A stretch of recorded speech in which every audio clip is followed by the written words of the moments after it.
Well, welcome to another episode of Planet Possible. We're delighted you're joining us to hear evidence-led discussion about topics that are critical to the way we manage our water and environment. A huge thanks to our season sponsor, Atkins Realis, and you'll hear a little bit more about them later. We're really grateful for their support in bringing the pod to you. If you're new to Planet Possible, I'm Nikki Roach. I'm a passionate advocate for all things water and environment and a fellow of CIWEM, the Chartered Institution of Water and Environmental Management. And CIWEM members in over 90 countries are professionals with a breadth and critically depth of expertise in the topics that are shaping the future of our planet, and we'll be joined by many of them across this year. In today's episode, we're exploring the role that activism plays in driving positive environmental and climatic outcomes. The right to freedom of speech is enshrined in democratic societies, and we can think of examples where individuals and groups have made a significant societal change through activism. Increasingly, we're seeing and hearing individuals and groups looking to drive faster action on slowing the speed at which our planet is warming. And just recently, a Swiss group, Senior Women for Climate Protection, have recently won the first ever climate case victory in the European Court of Human Rights. And beyond climate change, we're seeing activism here in England, for example, driving government policy changes around the health of our rivers. So today, we're going to ask, could you be an activist and an environmental professional? How do we tackle eco-anxiety, especially for the next generation? And is activism something everyone can get involved in? And I'm delighted to be joined by a wonderful guest who's a wealth of experience in this space and who's going to help us answer those questions and a few more, I imagine. She's a 24-year-old climate activist and the founding executive director of Force of Nature, a youth non-profit mobilising mindsets for climate action. She's worked alongside the world's leading authorities on sustainability, consulted within the boardrooms of Fortune 50 companies, and helped students in over 50 countries take action. She's even interviewed the 14th Dalai Lama, and her TED Talk on what to do when climate change feels unstoppable has been viewed almost 2 million times. So I'm delighted to welcome Clover Hogan to Planet Possible. Welcome to the show. Thank you so much for having me. I'm super excited for today's conversation. Yeah, I'm looking forward to it. So let's get started by asking a really big question first, Clover. Many of our listeners are environmental professionals dedicating their careers to solving some of the biggest planetary challenges that we have. So can you be an activist and an environmental professional? Starting with an easy question, I would say at this moment in time, the world needs more activists, not fewer activists. I think in many ways, activism has kind of been, if not gate-kept, there's been a very pigeonholed idea of what it means to be an activist. And I think a really positive trend that we've seen is that, we've kind of widened the spectrum or definition of what activism looks like. We've recognized that, yes, protesting in the streets and, gluing yourself to buildings is a really, really important form of activism, and civil disobedience is necessary in our movements. And we also need, diplomats, negotiators, we need people in the corridors of power creating change as well. And yet I think this question can be quite an evocative one as well, because there is so much sort of infighting within the world, not only of youth activism, but just the climate sustainability movement more broadly. There's a lot of debate around, what is the most effective kind of theory of change or approach to advocating for, different solutions or challenging different problems. And I think in that context, we've also seen a lot of co-opting by corporations of what is considered sustainable language, whether it's green or regenerative, or, even companies taking on language like social justice or equality without necessarily reflecting the real meaning of those words and terms within the way that they work. And so I think there's also a bit of a healthy challenge from the other end of this conversation, which is how do we ensure that we're not inadvertently diluting the meaning of what it is to be an activist. So it is a big question, which I feel like we could tackle from a lot of different angles. But I think in short, what I would say is that ultimately the most important prerequisite for being a quote-unquote activist is being someone who cares. And so if you're someone who cares deeply about the issues, if you're someone who feels that fire in your belly, whether it's in response to ecological collapse or the food system or fashion or prison reform, gender equality, any of these intersecting issues, if you feel that passion or that rage or frustration or grief, then you have what it takes to be an activist. And being an activist is really just a matter of channeling those difficult yet necessary emotions into action. That's a really lovely definition. And there's some really big words in there around rage and grief and and passion. So if I flipped this on its head and asked you, how do we engage and activate people who might not feel any of those things, might not be interested in climate at all? How do we do that constructively? So at Force of Nature, we've done a lot of research over the years into people's psychological and emotional responses to the climate crisis. This is something I've really been fascinated by since the time I declared myself an activist at the dinner table. I learned about the climate and ecological crisis when I was 11. I discovered documentaries, and I remember feeling a kind of smoothie of emotions. Those feelings we touched on, the grief, the rage, the frustration. But I think more than anything else, I remember feeling really confused. I couldn't understand why I hadn't learned about the climate crisis in school, why I hadn't seen it on the TV when my parents watched the news, why we hadn't talked about it at the dinner table. And that really sparked my curiosity, which became, frankly, an obsession into understanding why were the adults in my life so good at sort of sleepwalking, even as the science showed us that we're kind of hurtling toward this cliff of climate collapse, and really sparked this interest in the role of mindset. And so the first thing I would say is that more and more people are waking up to feelings of like eco-anxiety, as we've called it, in response to the climate crisis. We've conducted the largest ever piece of research into youth mental health and climate. We surveyed 10,000 young people across 10 countries and found that over 70% of young people experienced eco-anxiety. 56% of young people believe that humanity is doomed, which are scary statistics, but I think show just how present these feelings are, I think particularly for my generation and younger people who are inheriting these crises. But that's not to say that those feelings are isolated to our generation. I think perhaps as a generation we are just more vocal, and perhaps there's now, fortunately, less stigma around talking about mental health more broadly. And so a lot of young people have very effectively given voice to their fear and frustration and grief in response to the climate crisis. And what I've observed in engaging with really diverse groups of people, from, educators in the classroom to business leaders in the boardrooms, it's not as if they don't care or even that they're disengaged. It's that oftentimes they're within a system or culture that makes it really difficult to care, or to care in a very outspoken way. And so oftentimes when I've spoken to business leaders, for example, they've told me that they're frankly terrified about the world that their children are inheriting. They're grappling with feelings of guilt or shame about how they may have directly or inadvertently contributed to the problems, or not done as much as they should have perhaps, and yet they feel pretty powerless. They don't feel, even if they have multi-million billion-dollar budgets, they employ tens of thousands of people, even people in those positions of power are saying, well, what can I actually do to tackle this problem, to take it on, because it is so complex, it's so huge and overwhelming. And so my broader reflection is that the problem isn't that people don't care, but that we're not empowered to. And in response to this widespread kind of feeling of disempowerment or powerlessness in response to the climate crisis, my focus is really on how do we help galvanize people to take action, because it's not a matter of getting them to care.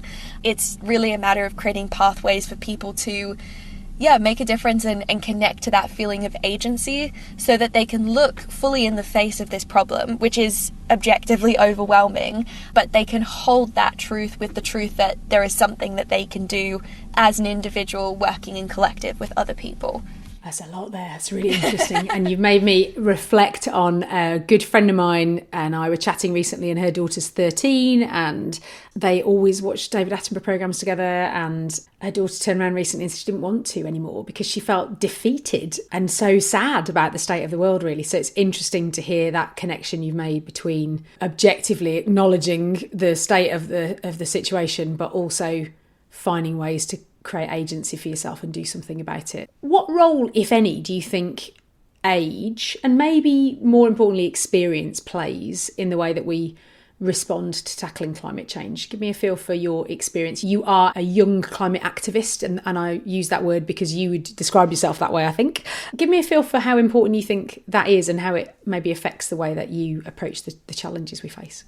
There's a really beautiful thing about being young, which is, I think, a level of moral righteousness, and also a degree of naivety, which I definitely had, when I first learnt about the issues. It was, on the one hand, just this very distinct feeling of like right and wrong, which I think is a really, really important thing. It's that ability to kind of question the current systems that we've inherited and say, oh, well, why is it that we have an economic system that places more value on a tree when it's dead, than when it's alive? Why is it that the wealthiest 26 people on the planet own as much as the poorest 3.8 billion? Why is it that there's so much in our culture that kind of tries to desensitize us from social injustice or switch us off from these issues that affect and intersect with all of our lives? So I think it's that ability to question, which is quite unique to young people because they haven't really been indoctrinated into like the mainstream system or business as usual. It's that capacity both to question why is the system the way that it is, but also what if we did things differently? And the naivety that kind of comes with that, I think, as well, is really magical because it speaks to a level of courage and imagination that we need to be able to take on these really huge problems. It's an ability to say, even though this is the incumbent dominant system, we can do things differently. And history shows us that huge change is possible within our societies, even when it feels, or especially when it feels impossible. And so I think that moral clarity is very special among young people.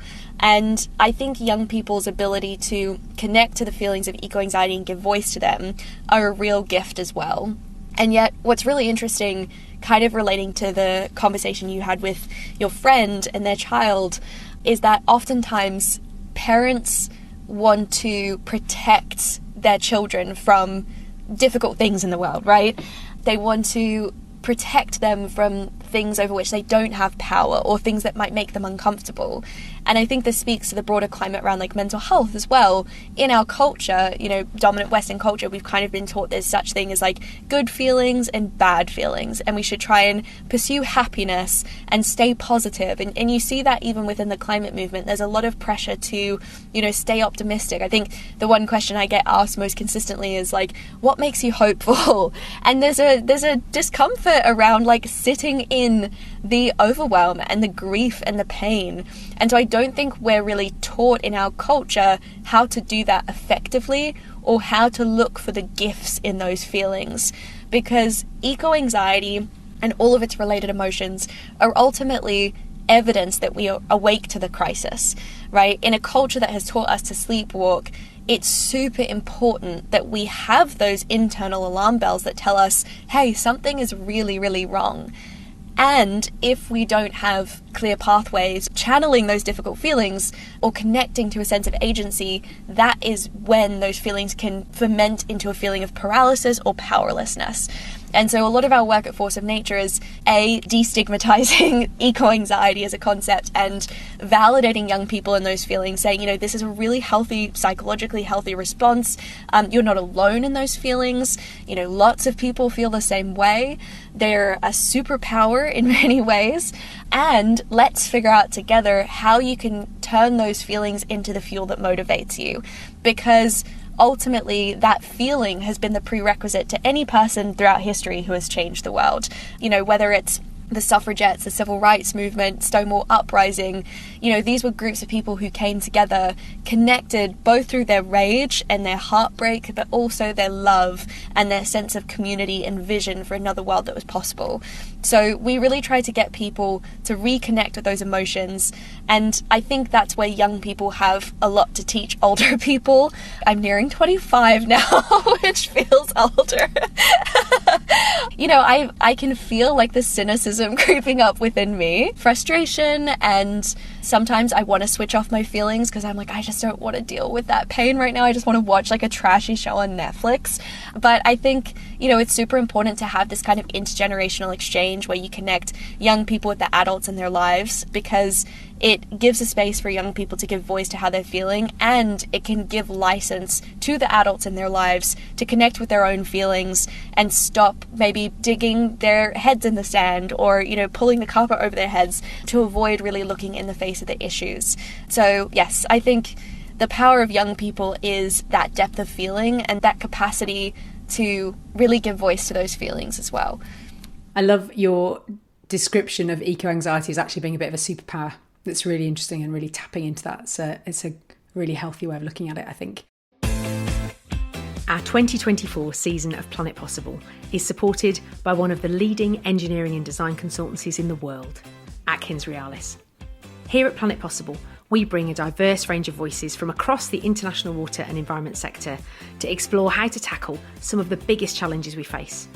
And that aligns perfectly with the AtkinsRéalis purpose of engineering a better future for our planet and its people. We're really grateful to AtkinsRéalis for enabling us to bring another exciting year of Planet Possible to you. I know that recently on social media you talked about the challenge of being female and being young in this space, and I'd be really interested to hear a little bit more from you as to some of your experiences and I guess any advice that you might offer others in a similar position. Yeah, absolutely. So when I first started working in sustainability here in London, I, met some really wonderful mentors, and I also encountered some not great mentors. I recently shared on social media a really difficult experience that I only recently felt able to share, something that happened to me when I was very early in my career, fresh into the industry, where I met an older man who kind of volunteered to be a mentor and volunteered to support me and coach me and introduce me to people, and who went so far after several meetings to suggest that we write a book together and work together. And I remember at the time just feeling like it was so special that someone really high up in the industry and really well regarded, representing, a great organization, was willing to, listen to someone like me who didn't have any conventional experience or accolades or anything like that, and who took me seriously. And yet, skip ahead some details and some chapters of that story. Eventually, this person I considered a mentor went on to proposition me sexually, went on to harass me for a number of months. I had to take action with his work. I went on to warn other youth activists about this man in an attempt to kind of shield them from what I, in retrospect, realized was very predatory, dangerous behavior. What was very difficult about this experience was, at the time, I internalized a lot of what happened as, well, it's my fault for ever thinking that someone like that could have taken me seriously, or I should have seen the signs, or essentially like I was the one who was being stupid or naive. And so I internalized a lot of shame and guilt about that experience, and that frankly was kind of reinforced by some of the reactions I received at the time. There was, one person I told who kind of suggested that, I should have seen his intentions from the start.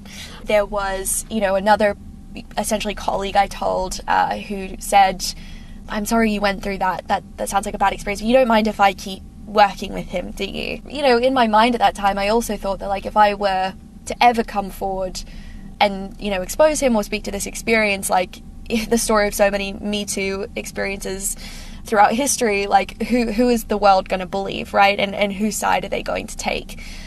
And so I came forth and shared this experience recently, and I think I shared it, years on, because I finally had some perspective and wisdom of experience to realize that I was a vulnerable young person in that situation. I saw this person interacting with other young activists, a little over a year ago, and I just was filled with rage and just the audacity of this person to continue engaging with people. And so I think it was that feeling that kind of galvanized me to speak out. And I think it's also, frankly, the fact that I do have a platform now. And I don't know how people would have responded, when I first came out at 20 and shared this experience. And fortunately, the reaction to this particular post was really overwhelmingly positive. I received so many messages of kind of support and solidarity, and sadly, I received so many messages from other women, particularly other young women, voicing their own similar experiences, to the point where we were kind of ideating, like, do we create a database to like expose, predatory behavior within our industry? But I think what was really interesting from all of this was also recognizing the degree to which this particular man was shielded by the fact that he works in an altruistic space, right? And I think in many ways, like, our industry of like climate and social justice has like been shielded by really airing, some of these power dynamics and confronting the issues that exist, the issues of like Me Too, because there is this like veil of altruism of like, how could someone who's from the outside doing such good work for the world ever, prey on a young activist? Like, it just seems ridiculous. And so I'm really, really glad that this conversation has kind of been broken open and it's galvanized more people to come forth and like share their own experiences. But I think it also speaks to a much greater need for us as a movement to make sure that we are safeguarding young people, and particularly when there are very young people engaging in like the corridors of power, engaging in these systems, that we interrogate those power structures at every level, not just across age, just across gender, but also like how we finance different people within the climate movement, the prevalence of like unpaid labor, particularly of youth activists within the climate movement, is a really important conversation as well. So I feel like we're finally starting to come to terms with the issues that we've allowed to go unchecked for way too long. Well, thank you for sharing.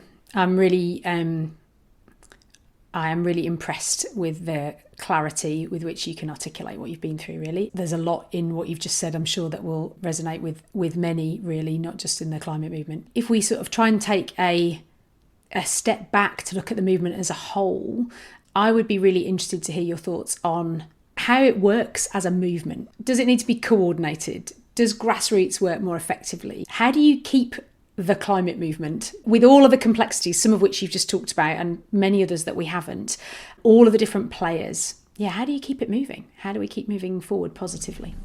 Oh, it's a big question. I mean, the first thing I would say is that I think we need to be much more celebratory of one another.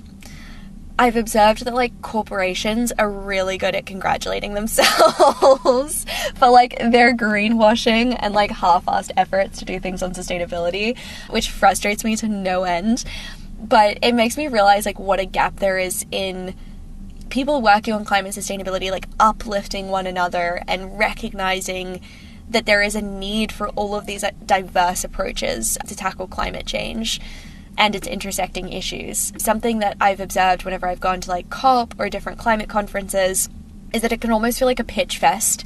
And I think there's maybe a reflection of like the scarcity of like funding resources within this space and this industry, but it almost feels like everyone has to believe that theirs is the like supreme solution, theirs is the silver bullet solution, this is the most important urgent thing.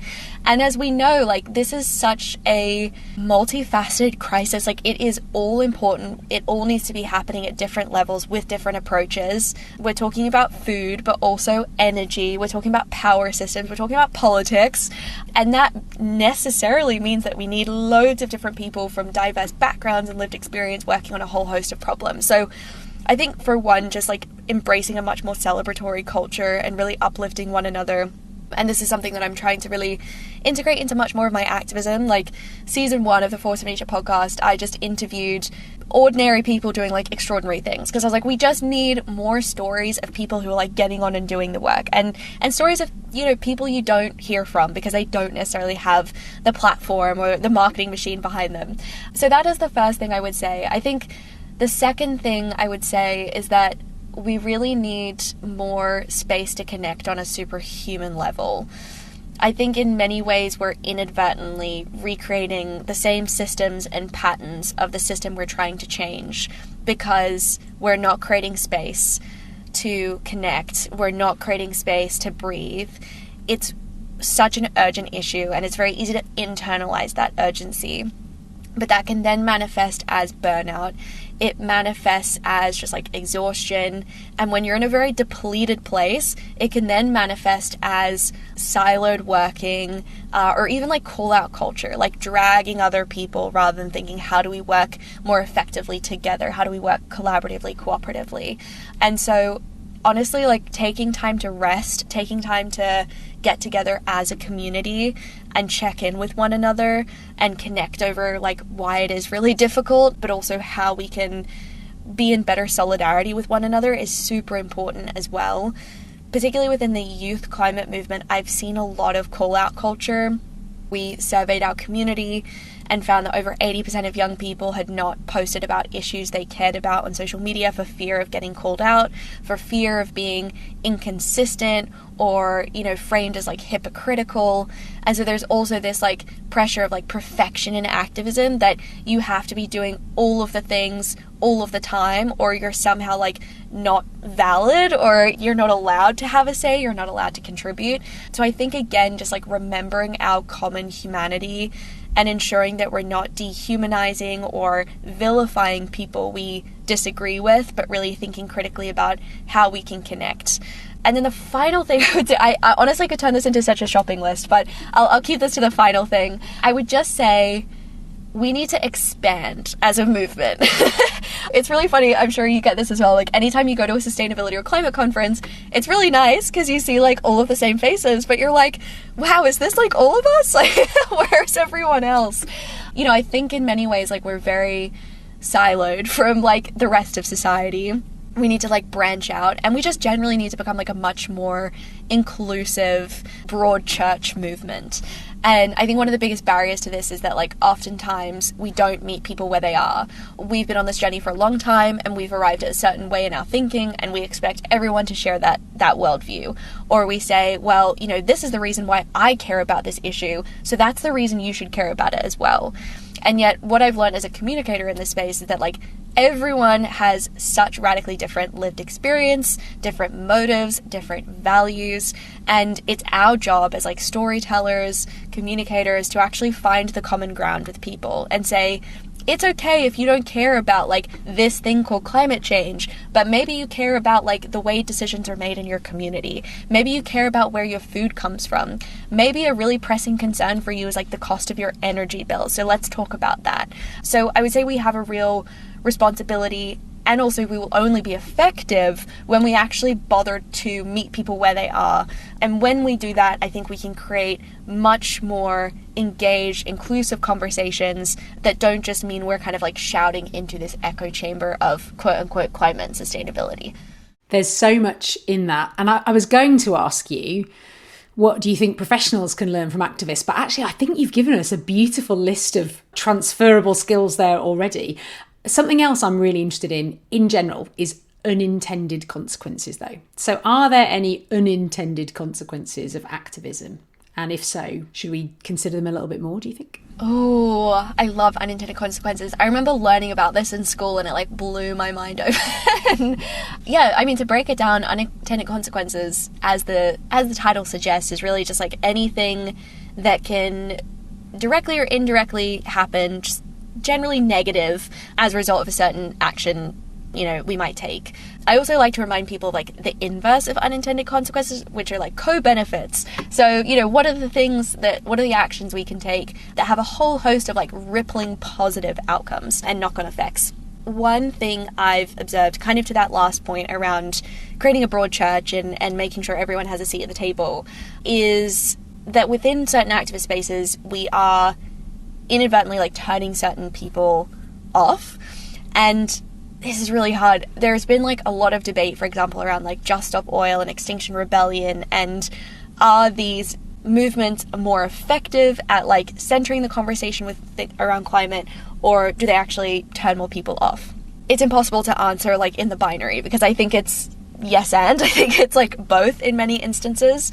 What I have observed is that given the current media climate, protest movements have been really vilified in the mainstream media and often demonized. Like I myself personally and friends of mine have been like branded environmental terrorists for, participating in actions and in activism. If we look at the origin of like Extinction Rebellion, for example, in the UK. I think when XR first started, there was a lot of curiosity, there was some skepticism, but I think by and large people understood why the movement existed.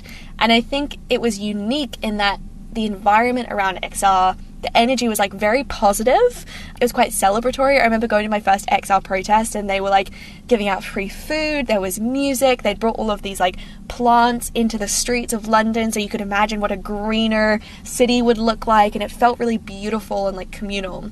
And yet there was this real turning point when XR did this action in Canning Town and shut down a tube line that directly affected black and brown global majority groups and just like working class people who were trying to get to work.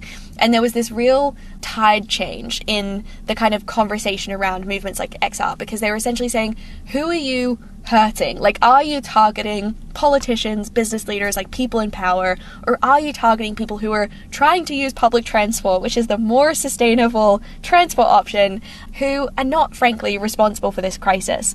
And so I would say, as activists, we have to toe this really balanced line, recognizing that protest and taking to the streets is vitally important, but how do we make sure that we're targeting our message not to the most vulnerable populations who are victims of the climate crisis and these systems that perpetuate it, but how do we really target the people who are in decision-making spaces, who are taking these actions? And so that is the first thing I would say on the theme of like unintended consequences.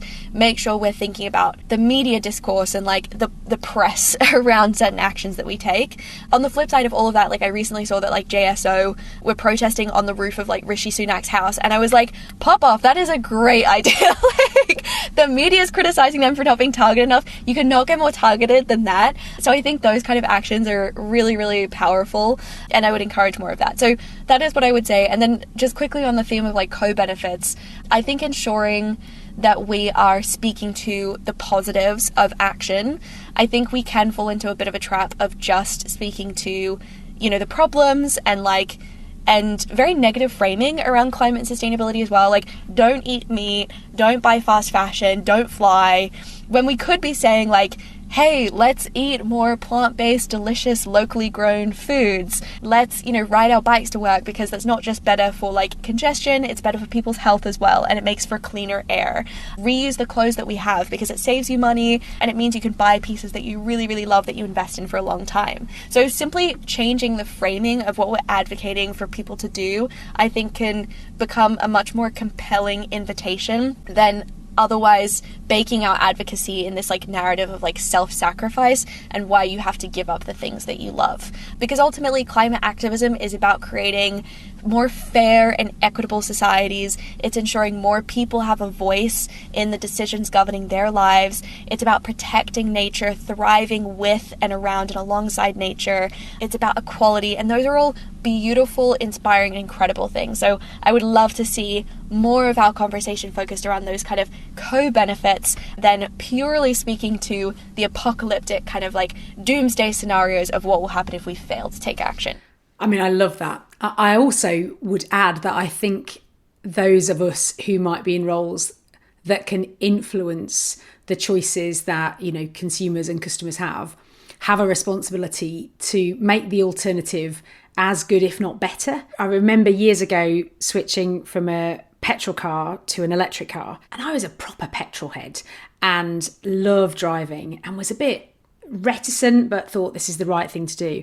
And now I would never go back to a fossil fuel car, because the driving experience is so much better, as well as all the other stuff. So for me, there's something about what's the responsibility of those involved in running systems and, you know, producing products, to make it really easy as well for consumers to switch, so it also doesn't feel like a sacrifice as a consumer. And that's got to be possible. I think it's just about baking it into the way that we design products so they are better, they last longer, and so on. Fascinating.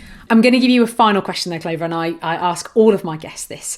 I'm going to pass you the Planet Possible magic wand. Give it a wave. You can make anything big or small possible. Tell me what you want. Oh my gosh, 101 things. I think right now, if we look at politics, people are deeply disillusioned about the people in power, but also the structures that get them there. I think most people intuitively understand that, like, 3 to 4 year election cycles never result in very meaningful change. I think we often don't feel represented by the people that we have to go to the polls and vote for.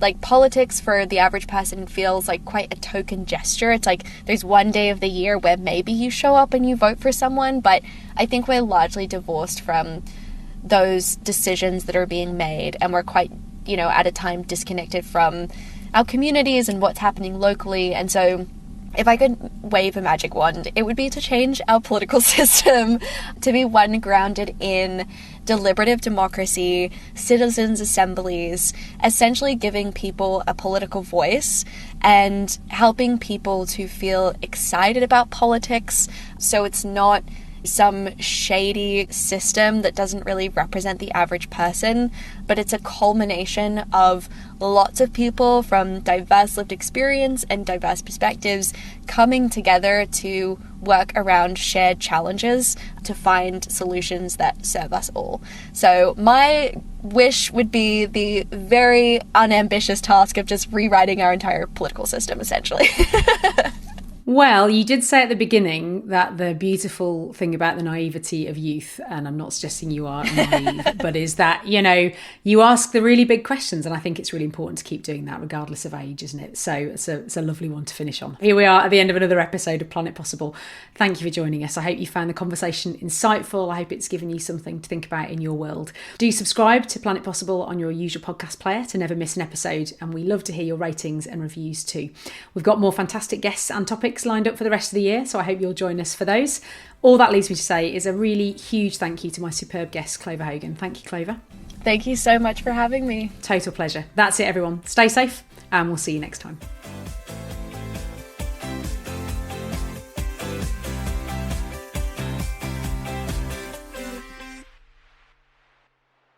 Planet Possible is produced by Bulb. BWLB Bulb. The best ideas, the strongest content.